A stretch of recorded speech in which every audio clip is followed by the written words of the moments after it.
இந்த தமிழ் ஜீனியஸ் சேனலுக்கு subscribers, viewers மற்றும் புதுசாக பார்த்துட்டு இருக்கவங்க அவங்க அனைவருக்குமே என்னுடைய வணக்கங்கள். நம்ம ஒரு நாளும் ஒரு விதமான கண்டென்ட் பார்த்துட்ருக்கோம். செய்திகள் உங்களுக்கு புதுசாக சொல்கிறோம். இன்றைக்கி நம்ம பார்க்க போகிறது என்னென்னா, திருக்குறள்லேருந்து நம்ம ஆரம்பிக்கிறோம். ஏன்னா திருக்குறளில் இல்லாத விஷயங்களே இல்லை. இன்றைக்கி நடக்கிறத அன்றைக்கே 2000 வருஷத்துக்கு முன்னாடியே அவங்க எழுதியிருக்காங்க. அது இன்றைக்கும் பொருத்தமாக இருக்குது. அந்த குறள் என்னன்னா, எந்நன்றி கொன்றார்க்கும் ஓய்வுண்டாம், ஓய்வில்லை செய்நன்றி கொன்ற மகருக்கு.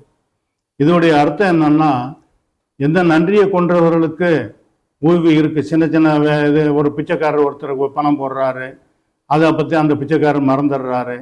பிச்சை போடுறாங்க, அதை மறந்துடுறாங்க, அதை பற்றி கவலை இல்லை. ஆனால் அந்த மாதிரி சின்ன சின்ன உதவிகள் அதை பற்றி அவங்க மறந்துட்டா கூட அவங்களுக்கு கூட ஒரு ஓய்வு, ஒரு நல்லது இப்போ நடக்கும். பட் ஆனால் ஒருத்தர் கேட்டு ஒரு நன்றி ஒரு பொருள், ஒரு உதவி கேட்டு ஒருத்தர் செய்கிறாரு. செஞ்ச பிறகு அதை அந்த நன்றியை மறந்துட்டு அவருக்கே துரோகம் பண்ணுறது, இல்லை அவர்கிட்ட பணம் திருப்பி கேட்கும்போது அவருக்கு கொடுக்காம, இல்லை நீ பணம் கடனாக கொடுக்கலையே, அது மாதிரி ஏதாவது ஒரு காரணத்தை சொல்கிறது, இல்லை தர்றேன்னு சொல்லி இழுத்தடிக்கிறது.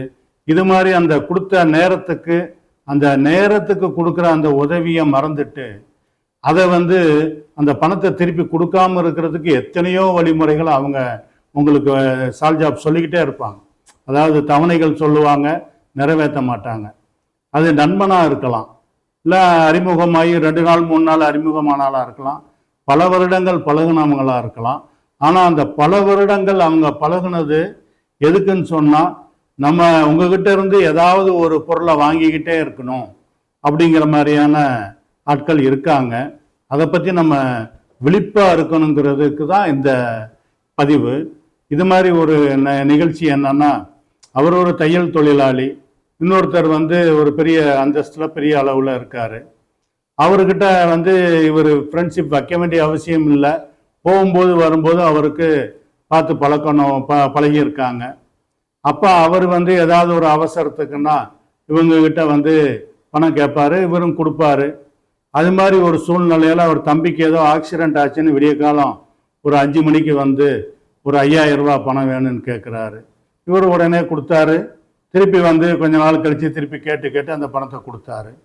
அது மாதிரி சில அவங்க வீட்டில் நடந்த சில நிகழ்ச்சிகளுக்கெல்லாம் இவர் தன்னுடைய கார் எடுத்துகிட்டு போய் அந்த பொண்ணுக்கு காலேஜ் சீட்டு வாங்குறது, இன்னும் சில பஞ்சாயத்து பேசுறது, இது மாதிரி தன்னுடைய நேரத்தை கூட அந்த தையல் கலைஞருக்காக இவர் செலவு பண்ணார்.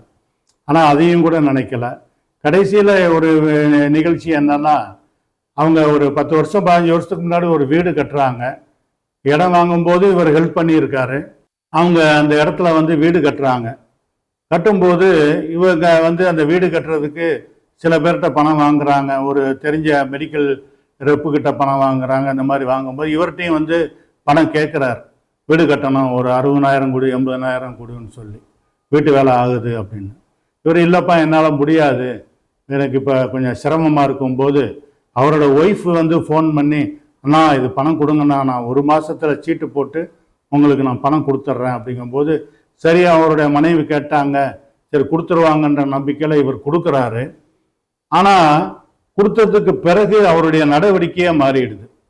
அந்த பணத்தை வாங்குற வரைக்கும் நல்லா இருந்தவர் பணத்தை வாங்கிக்கிட்டு இவருடைய ஆஃபீஸ் பக்கம் வர்றதில் இவரை பார்த்தாலும் பார்க்காம போகிறது, ஒரு மாதிரி ஒதுங்கிட்டு போகிறாரு. சரி இவரும் போய் 1 மாதத்துலேருந்து பணம் கேட்கும் போதெல்லாம், நான் கஷ்டத்தில் இருக்கேன், கஷ்டமாக இருக்குது. இத்தனைக்கும் அவரோட பையன் ஒருத்தன் படிச்சுட்டு ஃபாரின் போயிட்டான். அவர் பொண்ணு ஒன்று படிக்கிறதுக்கு ஏற்பாடு பண்ண பொண்ணு, அதுவும் பிஇ முடிச்சுட்டு எம்இ முடிச்சுட்டு அதுவும் வேலைக்கு போயிடுச்சு. இவரும் மாதம் 30,000 சம்பாதிக்கிறாரு. இருந்தாலுமே அவருக்கு வாங்கின அந்த கடனை கொடுக்கறதுக்கு மனசு இல்லை. ரொம்ப நெருக்கும்போது 5,000 2,000 கொடுக்குறாரு. கடைசியில் நெருக்கி கேட்கும்போது, நீங்கள் அந்த பணத்தை கொடுக்க வேண்டான்னு சொல்லிட்டீங்க அப்படின்னு அவர் சொல்கிறார்.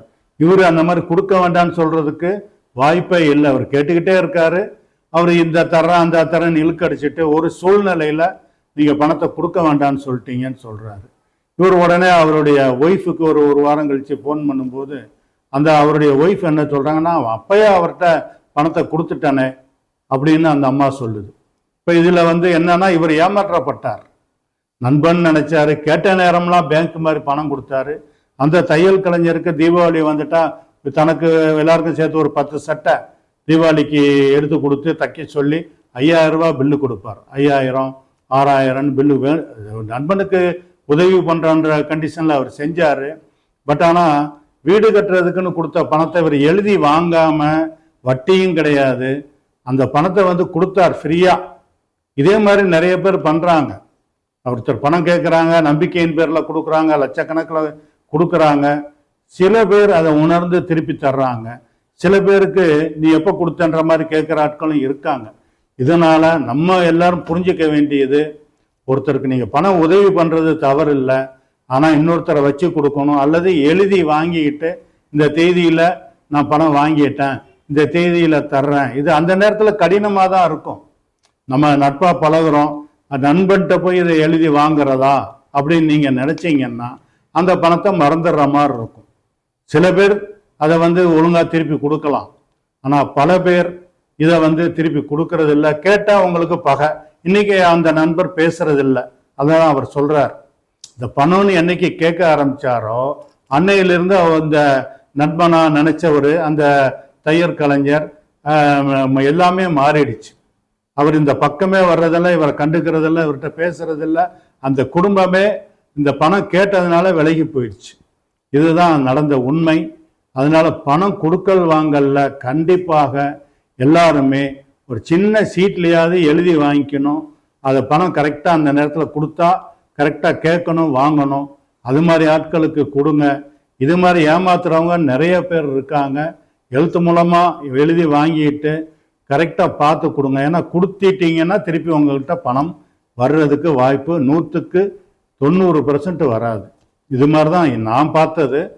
ஏன்னா அதனால் வந்து இப்போ பணம் கொடுத்தோம்னா அந்த பணம் ஃப்ரீயாக கொடுத்த மாதிரி நீங்கள் மனசில் நினச்சிக்க வேண்டியதுதான்.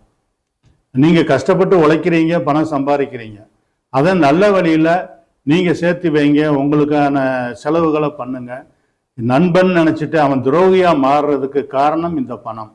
எல்லாருக்கும் வணக்கம். வாழ்க வளர்க.